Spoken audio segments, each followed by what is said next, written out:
Hola chicos, ¿cómo están? Les vengo a platicar del último libro que me salió en la ruleta de los libros pendientes del TBR y aquí les dejo la selección.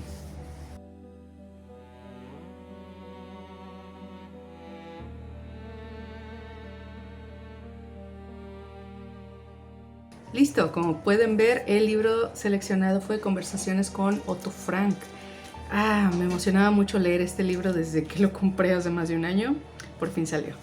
Antes de comenzar con la reseña, quisiera por favor invitarlos a seguirme, a darle me gusta a mis videos, a dejarme algún comentario de lo que quieran, lo que ustedes me quieran platicar o referente al video, por supuesto, con gusto les contesto. Y de preferencia, bueno, compartirme en sus redes sociales para ver si alguno de sus conocidos, amigos, familiares les gusta mi contenido y me empiezan a seguir, se los agradecería mucho. Yo tengo una historia larga, digamos, con Ana Frank. El libro del diario de Ana Frank fue mi primera lectura real. O sea, había leído las enciclopedias de Charlie Brown y el libro que ya les había comentado que se llamaba Inverosímil, que era una compilación del Reader Digest. Y bueno, todos cuentan como lecturas, sí, pero realmente el diario fue como que mi primer libro como tal que yo agarré y que dije, esto quiero leerlo y quiero meterme en esta historia. Entonces, gracias a ese libro, pues realmente yo me convertí en la lectora que soy ahorita. Fue el primer libro que me hizo amar la lectura, que me hizo meterme y sumergirme en la historia, en este caso de Ana. Y pues se lo agradezco, ¿no? Infinitamente se lo agradezco. Es una de las lecturas más importantes de mi vida. De hecho, creo ya lo había comentado por ahí, en una entrevista que me hizo mi amiga Marisa Oviedo para el canal After 51, por ahí les dejo el enlace. Hola Marisita. Ya les había comentado, mi primera copia que yo tuve del diario de Ana Frank es un libro que era de una prima de mi mamá, un libro de los 60s. Era una copia muy vieja y ahora yo sé que esa edición fue como que muy limitada, antes de que existieran las ediciones limitadas, sino como que fue como que un tiraje muy pequeño. Entonces, tapadura muy bonito, la ilustración de la portada muy bonita, referente creo a la película. Entonces sí, esa fue mi primer copia. De hecho venía autografiada y con mucha anotación de la prima de mi mamá. Saludos a la prima, por si acaso le sale por ahí el video. Pero bueno, yo tengo su copia, perdón. Pero el chiste está en que yo tenía ese libro y fue como, bueno, sigue siendo uno como de mis más grandes tesoros. Pero lo que yo ignoraba hasta hace relativamente poco, en 2024 le di una relectura al libro, al diario, y lo que yo ignoraba era que la copia que yo tenía era una copia censurada. O sea, era una copia censurada por el mismo Otto Frank. Cuando él empezó a publicar el libro, para él se le hacía como que sacarlo completamente inédito iba a ser como que invadir un poquito la privacidad de los pensamientos de su hija, y varias de las anotaciones de ella, que sobre todo las que hablaban de sexo o de algunas pláticas que tuvo con Peter, este chico con el que estuvo encerrada, pláticas ya un poco más turbias, pensamientos un poco más yéndose por ese lado, por el lado sexual. Al señor Otto Frank se le hizo como que no voy a mostrar ese lado de mi hija. Entonces él mismo como que censuró varios pasajes, varias conversaciones, varios aspectos de los pensamientos de ella, y ese fue la copia que yo tenía, ¿no? Entonces yo viví con esa copia durante años y años y años, toda mi juventud, toda mi adultez, insisto, hasta 2024, que yo leí otra versión que venía completa, ahora sí que extendida, ¿no? Porque ya había comprado incluso otra copia antes del 2024, una copia muy bonita, una edición muy bonita, pero ni siquiera la he abierto. O sea, para mí era como para ya no leer mi versión vieja, mi edición vieja, y que ya está completamente destrozada. No la tengo a la mano para mostrárselas, pero según yo compré esa nueva edición para no maltratarla más. Pero si la hubiera leído en el momento en que la compré, me hubiera dado cuenta que realmente lo que yo tenía estaba censurado. Entonces, bueno, a lo que voy es que ya leí en ese momento esta nueva versión, o esta versión extendida o completa, lo que sea, y me hizo ver a una Ana más humana, más real, más adolescente todavía, porque muchas veces cuando uno lee la versión censurada, se maravilla y dice, ay no, es que Ana estaba tan avanzada para su edad, tan madura para su edad, lo cual era pues obviamente, ¿no? O sea, había tenido que crecer a pasos agigantados por estar encerrada ahí con un montón de adultos diciéndole, por favor crece, ¿no? Entonces obviamente era muy madura para su edad, obviamente tenía unos pensamientos muy avanzados, sí, claro, pero en esta versión sin censura me muestran a la Ana más auténtica, a la Ana que realmente pensaba cosas de adolescente, que pensaba cosas sexuales y que de repente llegó a pensar no en tener sexo con Peter, no, pero sí oye, pero es que, ¿qué sientes tú cuando pasa esto? ¿Cuál es la dinámica o algo así, ¿no? O sea, pensamientos y situaciones, diálogos entre ellos que uno ni le hubiera pasado por la cabeza al leer la parte censurada, ¿no? Entonces, bueno, ¿por qué les estoy platicando todo esto si el libro es Conversaciones con Otto Frank? Bueno, primero para mostrarles la importancia que tuvo Ana Frank en mi vida literaria, también, pero obviamente esto viene completa relación. Para quien no conozca la historia de Ana Frank, se las resumo muy resumida. Ana Frank era una niña de 13 años cuando tuvo que ser escondida. Bueno, se tuvo que esconder junto con su familia, su madre Edith, su padre Otto y su hermana Margot. De hecho, aquí en esta imagen aparecen Otto con Margot y con Ana. Ellos tuvieron que esconderse en el edificio que era la empresa del señor Otto Frank. El señor Otto había peleado en la Primera Guerra Mundial por parte de los alemanes. Él era judío, claro, él era muy judío, no ortodoxo. Él siempre se proclamó como que no era muy religioso, no era de estos judíos extremistas que siguen la religión al pie de la letra, no, él siempre se dijo que era muy liberal. Pero era judío, no había manera de esconderlo, ¿no?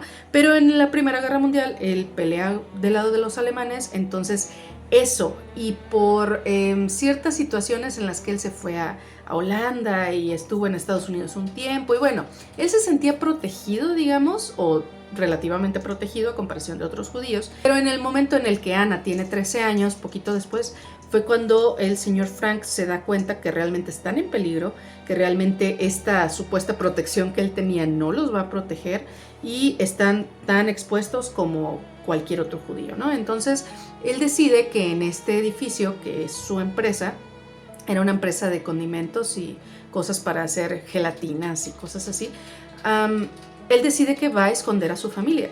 En este edificio tienen, en la parte de arriba era como un tercer piso, se supone eran como unas tipo bodegas o lo que sea, un ático abandonado.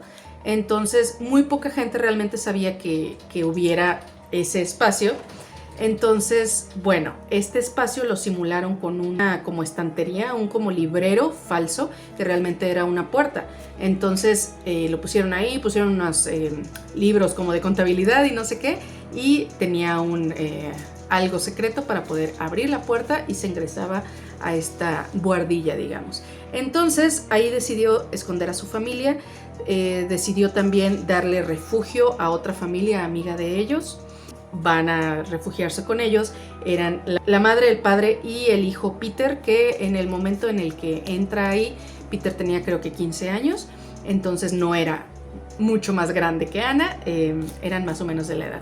Pero entran ellos y un par de meses después entra un dentista que era amigo también de la familia y de las secretarias de la empresa. Entonces terminaron siendo ahí las dos familias y este señor. Entonces, bueno, eran muchas personas para un espacio tan pequeño para, pues, tratar de sobrevivir, ¿no? Estaban acomodadas, ahora sí que durante la noche improvisaban unas camas, improvisaban lugares para dormir y durante el día estos lugares tenían que ser casi recogidos para que hubiera, pues, espacio para pasar, espacio para medio convivir y todo. Y digo medio convivir porque realmente durante el día no podían hacer ningún ruido, no podían bajarle al excusado, al baño, no podían lavarse las manos, no podían toser, no podían hablar más que en susurros.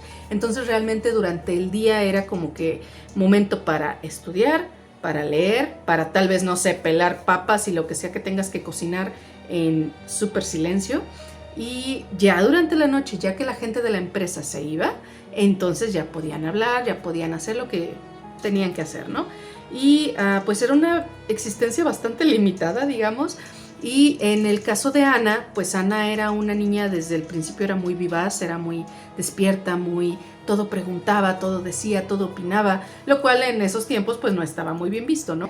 La acusaban de ser una parlanchina y de ser una niña problema, digamos, porque no se guardaba sus opiniones. Entonces en algún momento antes de entrar aquí, el señor Frank le dio un diario como para, no para callarla, porque él fue como que su fan número uno siempre, pero sí fue como opiniones que no puedas decir o que pienses que no deberías de decir, ponlas aquí, para que te evites problemas. Entonces fue cuando Ana empezó a escribir su diario, ¿no? En el momento en que ella va y se esconde con su familia y estas otras personas al ático, a la guardilla, ella ya estaba muy metida en su diario, pero sí se ve un cambio muy radical, un crecimiento interior muy grande. En el antes, o sea, los pensamientos y las anotaciones de Ana antes de estar encerrada, y las últimas, por ejemplo, es una Ana completa y absolutamente distinta. Entonces, bueno, Ana nos narra, sí, las cosas de la guerra, pero muy limitadas porque pues ellos estaban ahí encerrados. Ellos recibían rumores por parte de las personas que los cuidaban, que era la secretaria y el dueño del lugar. Sí, Otto Frank era el dueño, pero al momento en el que la nueva ley de estos señores les prohíbe a los judíos tener empresas y propiedades a su nombre, el señor Frank le cede los derechos de su empresa a este señor, confiando en él, diciéndole, guárdamelo ya que termine la guerra y ya que los judíos podamos tener de nuevo nuestras propiedades, pues me lo das, ¿no? Lo bueno es que era un muy buen amigo, entonces no hubo problemas con eso. Pero sí, bueno, estas personas eran los que le ayudaban a estas personas escondidas, eran los que les conseguían los alimentos, eran quienes conseguían libros, cuadernos, todo lo necesario para que más o menos estuvieran ahí, lo cual era ya de por sí bastante complicado porque pues en aquel entonces eran los momentos de las tarjetas de racionamiento para alimentos. Les daban su tarjeta de racionamiento, no sé, para 1 kilo de pan para 5 días. Entonces, por más que ella renunciara a su kilo de pan para 5 días para ella y su esposo y se los llevara a los Frank y a estas otras personas escondidas, o sea, en primera no lo iba a hacer y en segunda no iba a alcanzar. Entonces ellos tenían que ir, digamos, al mercado negro para conseguir otras tarjetas de racionamiento o encontrar otras hogazas de pan para podérselas llevar y etcétera, ¿no? Y obviamente no iban a sobrevivir solo de pan. Entonces era conseguirles leche, no sé, huevos, papas, más verdura para poder hacer algo, etcétera, ¿no? Y de repente uno de los integrantes que fumaba y oye, consígueme cigarros, oye, consígueme X, ¿no? Entonces era complicado y pues la existencia dentro de la guardilla sí era bastante complicada, bastante pesada, y en este caso Ana, al ser la más joven y al ser la más, podría decirse, sensible o la que se mostró más sensible de la situación, pues todo lo plasma en su diario. Y para esto le añadimos no solo las cosas, los aspectos de la guerra, todas estas carencias y problemáticas, sino la problemática de ser una adolescente que no se llevaba muy bien con su mamá, y al decir no se llevaba muy bien es decirlo bastante tranquilo. Había muchos problemas con su mamá y había muchos problemas con la hermana Margot, porque Margot siempre era como que la niña perfecta, la callada, la sumisa, la que siempre obedecía sin chistar ni nada, y Ana era la niña problema. Entonces siempre había como que esa comparación y la clara preferencia que Ana tenía por su padre, que a la madre resentía, y bueno, 1001 cosas. Y a eso todavía le sumamos los problemas de convivencia con otra familia completamente desconocida y otro señor que nada que ver, y que aparte este señor lo pusieron en el mismo cuarto que Ana. Entonces tenía que dormir con este señor, un señor ya grande que tenía sus ideas raras y todo. Entonces digamos que no le faltaban problemas a Ana y todo se volcó en el diario. Entonces, para no hacer el cuento muy largo, en algún momento de 1944 ellos son descubiertos. Nadie sabe cómo, nadie sabe por qué, nadie sabe quién los delató. Hay rumores de que fue uno de los trabajadores del local que se acordó como que, oye, allá arriba había otro lugar y de repente se oyen ruidos y de repente, esto está muy sospechoso. Está esa sospecha de esa persona, pero no sabemos. Está la sospecha de otra persona. Bueno, es el gran misterio, nadie lo va a saber nunca. Y pues nada, a menos de que alguien saliera y dijera, sí, yo fui, pero creo que todos los contemporáneos de esa situación, de esa época, los contemporáneos de ellos, creo que ya no existen en este mundo, entonces creo que será un misterio para el resto de la existencia. Pero el chiste está en que llega la gente de la Gestapo, los arrestan y hacen un destrozo en el lugar y se los llevan, ¿no? Se los llevaron directamente a Auschwitz y, bueno, tuvieron que pasar la selección. El padre de Anna, Peter, las dos niñas y la esposa pasaron directamente al área de, digamos, sobreviven, al menos de momento. Y las otras personas se fueron directo a estos lugares horribles. Y pues nada, ahora tocó el juego de sobrevivir. Y obviamente los separaron. Otto y Peter se fueron al campo de hombres y Anna, Margot y su madre se fueron al campo de mujeres. En algún momento fueron trasladadas ellas a Bergen-Belsen, que es otro campo que al parecer las condiciones eran horribles porque ya no había como que este proceso sistemático de eliminación. Solo era como de, ahí tenlas para que en algún momento ellas se van a eliminar, ¿no? Solitas. Había una epidemia de tifus y desgraciadamente fueron contagiadas las tres. La madre se fue primero y en algún momento tanto Anna como Margot estaban bastante enfermas, bastante debilitadas. Todo esto lo sabemos por testimonios que el señor Frank reunió de gente que sobrevivió y que llegó a verlas y a estar pues con ellas, o al menos que alcanzó a verlas en algún momento y supieron la situación, ¿no? Anna y Margot estaban ya bastante debilitadas, bastante mal. Margot falleció primero y al parecer un día o dos después Anna también se fue. Sí, Peter sucumbió en la caminata de la muerte, esta situación que pasó justo antes de que Auschwitz fuera como que cerrado, abandonado por los soldados. Se llevaron a todos los que todavía podían caminar, a caminar y caminar y caminar, nada más, para que cayeran presas del agotamiento. Al parecer Peter ahí se quedó. Y el señor Frank sí estaba enfermo y debilitado, pero no tanto. Él fingió estar más para poderse quedar ahí. De hecho, él nos lo platica en este libro. Él fingió estar peor de lo que realmente estaba, porque él sabía, ya se escuchaban los disparos y los cañones y todo esto por parte de los rusos. Se veía el nerviosismo de los alemanes. Entonces él concluyó, él era una persona muy inteligente, él concluyó, dice, esto ya va a terminar, se los están llevando para desvivirlos en el camino o algo, ¿no? No me voy a ir de aquí. De hecho, él nos dice que intentó convencer a Peter de que se quedara ahí. Peter, no te vayas. Si te vas a quedarte ahí, quédate aquí, en algún momento nos van a liberar, en algún momento van a llegar los rusos. Y Peter no quiso irse, así es que fue cuando él se quedó ahí en el camino y el señor Frank sobrevivió. Nos comenta una situación muy, muy, muy pesada de esos días, porque fue más o menos una semana de que fueron pues prácticamente abandonados ahí a su suerte, sin agua, sin comida, sin nada, pero ellos encontraron un como sótano lleno de alimentos de los mismos soldados, lo cual obviamente aprovecharon. Digo, estamos hablando de que era gente que realmente tenía días sin comer, que estaba muy enferma o que estaba muy débil, entonces si se atascaban de comida también terminaban quedándose ahí, ¿no?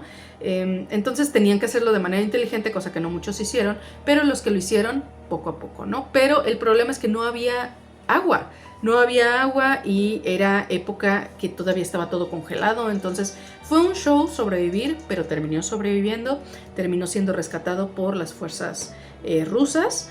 El señor sobrevivió, regresó a Holanda a reunirse con las personas que lo habían ayudado durante este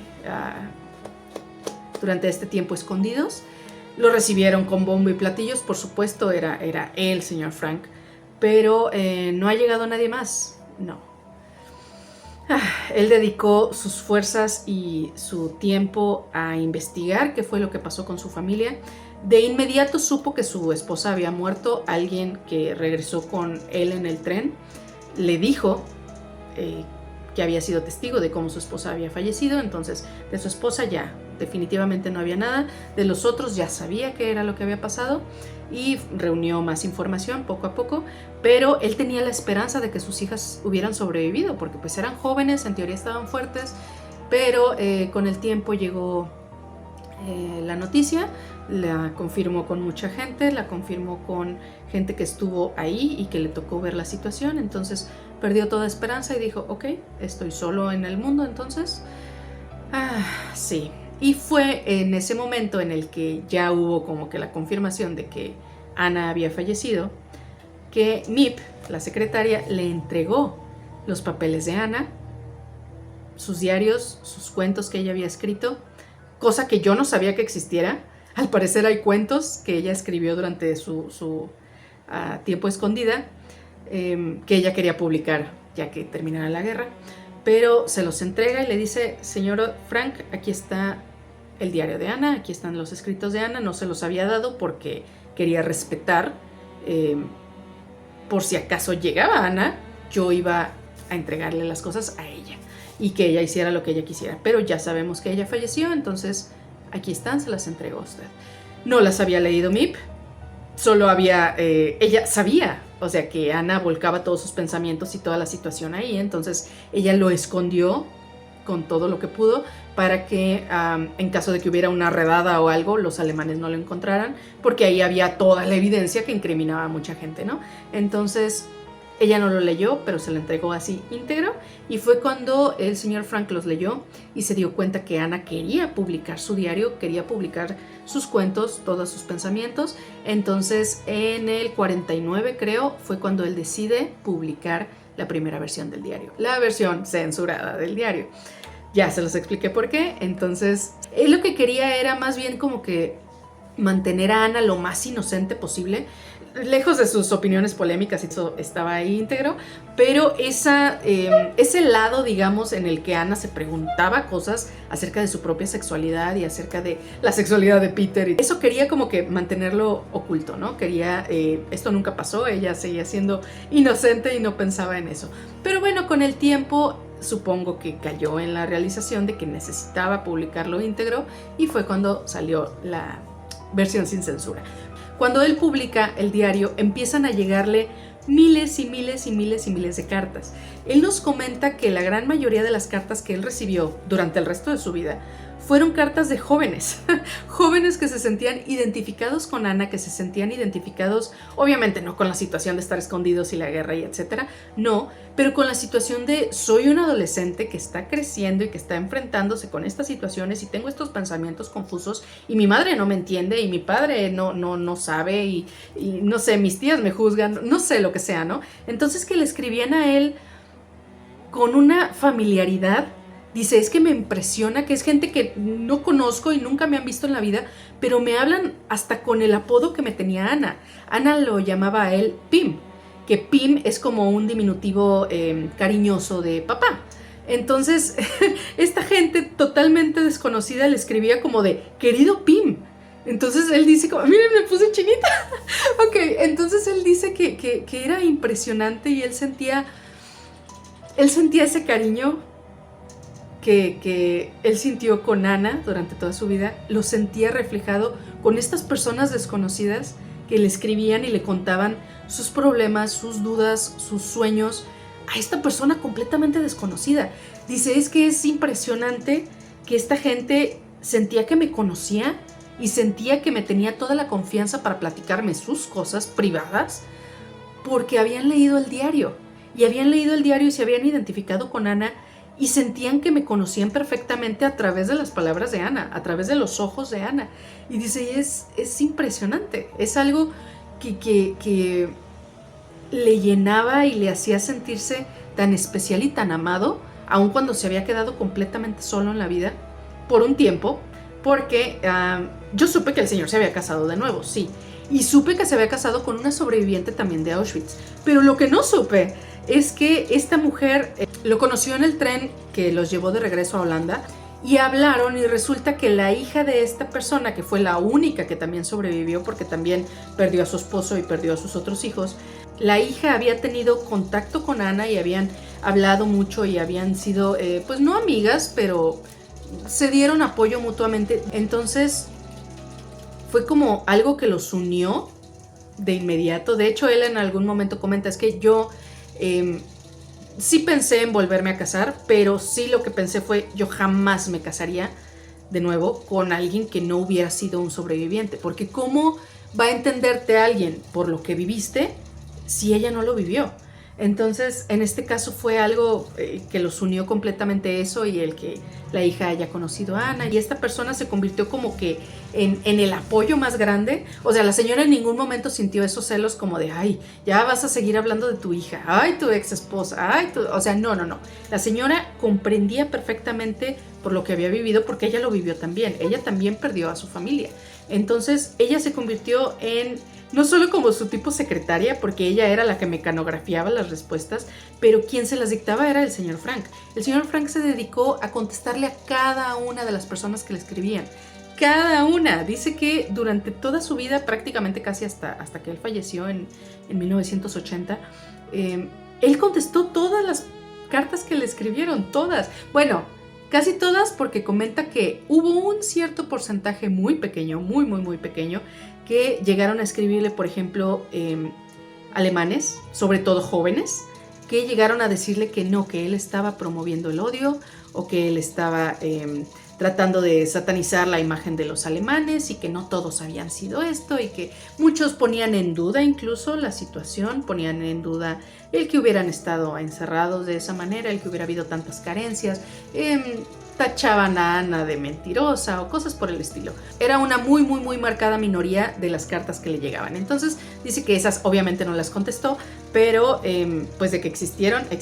Ahora sí que el hate ha existido siempre y él no se salvó de eso. Pero sí, incluso nos dice que le llegaron a escribir alemanes también, pero ya de cierta edad, diciendo, es que me siento culpable, muy culpable. Dice, a pesar de que yo no hice nada, o sea, yo no violenté a nadie ni participé en esto, pero me siento culpable de que mi pueblo haya causado que tu pueblo haya sufrido de esta manera, que tú hayas tenido que perder a tu familia, incluyendo a esta niña tan talentosa y tan grandiosa, y haya sido por culpa de mi pueblo. Entonces, no sé, o sea, unas situaciones muy fuertes y unas situaciones muy conmovedoras.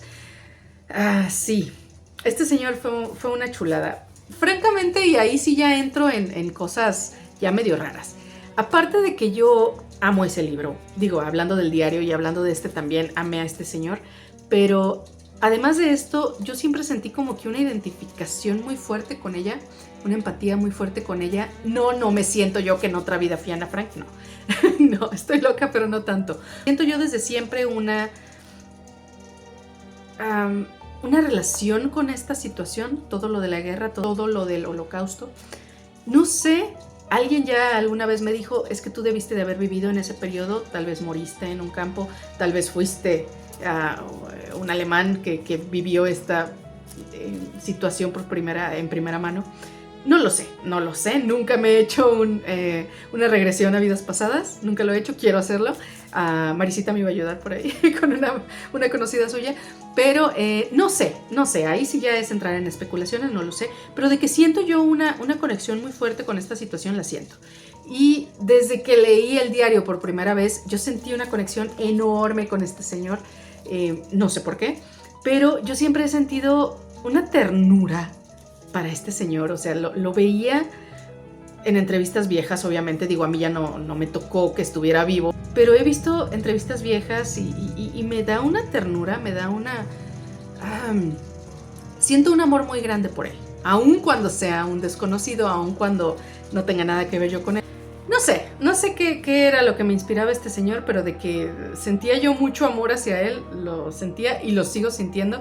Y este libro, vaya, me hizo quererlo mucho más, me hizo identificarme mucho más, me hizo sentir que este señor hizo mucho más por la humanidad que mucha gente, mucha gente, aun cuando realmente lo que él hizo, pues en primera fue engendrar a una hija que vino a cambiarlo todo, en muchos sentidos, pero el haber iniciado la fundación Ana Frank, que no es para recaudar fondos como mucha gente piensa, es para mantenerse el señor, no era eso. Él en primera tenía una pensión por parte de Alemania por haber luchado en la Primera Guerra, en primera. Obviamente recibía regalías por los libros, obviamente recibió regalías porque hubo obras de teatro, porque hubo películas.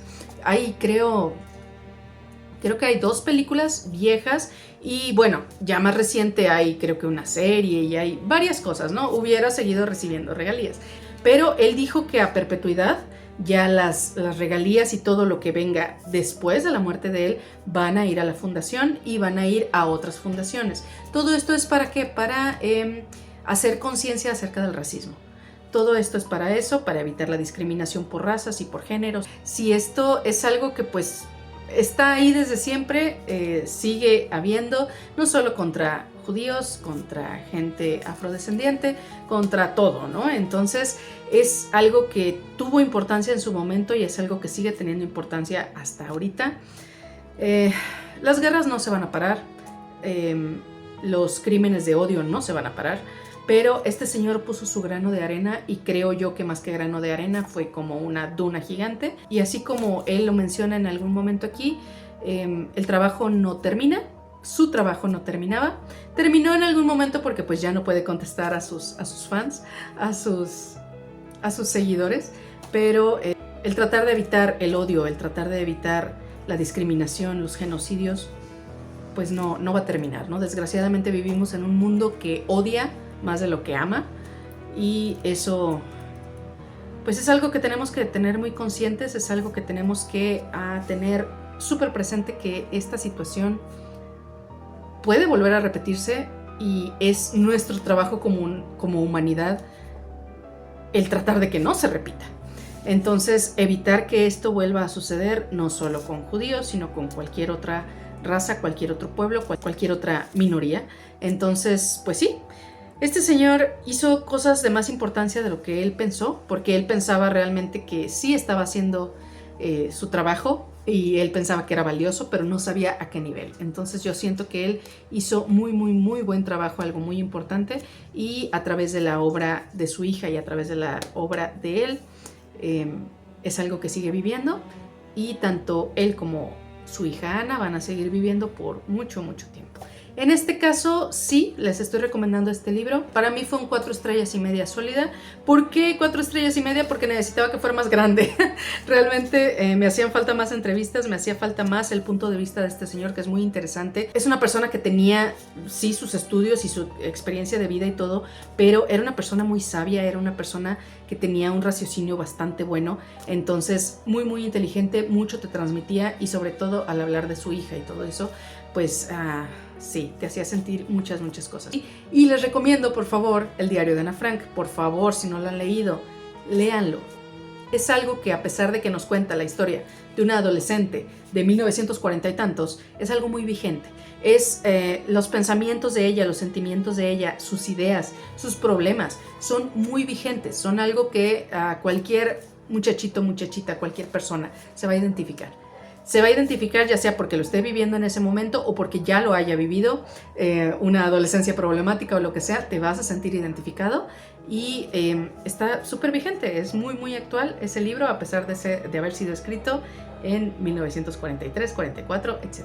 Entonces sí, súper recomendados los dos, ampliamente recomendados. Este libro no es tan viejo, búsquenlo, este sí lo encuentran, y el diario pues lo encuentran en todos lados. Por favor, solo compren la versión sin censura y la versión completa, porque hay versiones resumidas en todos lados que hacen un librito de este tamaño más o menos, y el diario realmente es más grande. Entonces busquen la versión completa y la versión sin censura para que pues conozcan a Ana como era realmente y no la versión un poco más controlada que nos dejó al principio el señor Frank. Y pues nada, creo que eso es todo. No podría alabar más esta historia, no podría alabar más a Ana y a este señor. Para mí son ídolos. Entonces, les agradezco muchísimo por haberme acompañado en otra reseña y nos veremos en la siguiente.